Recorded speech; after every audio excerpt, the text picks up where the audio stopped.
نجات صرف اسی کو مل سکتی ہے جو نبی کریم علیہ الصلوۃ والسلام کے دامن رحمت سے وابستہ ہو جائے، آپ کے اوپر ایمان لے کر آ جائے، اور نبی کریم علیہ السلام جو دین لے کر آئے، دین اسلام، اس کو قبول کر لے۔ اللہ تبارک و تعالیٰ اسے دنیا اور آخرت دونوں کی ذلت اور رسوائی سے نجات عطا فرمائے گا۔ نبی کریم علیہ الصلوۃ والسلام نے فرمایا، اس ذات کی قسم جس کے قبضے قدرت میں میری جان ہے،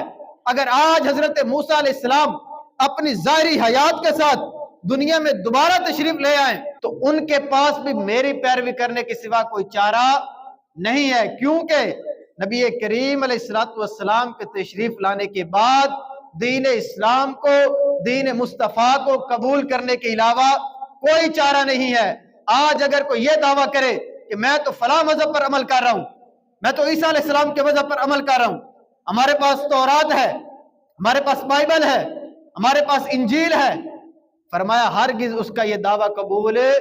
نہیں کیا جائے گا۔ بھلے یہ اللہ تبارک و تعالیٰ کی نازل کردہ کتابیں ہیں، لیکن نبی کریم علیہ السلام کی تشریف آوری کے بعد قرآن پاک ہی واحد نجات کا ذریعہ ہے جو نبی کریم علیہ السلام پر اللہ تبارک و تعالیٰ نے نازل فرمایا ہے۔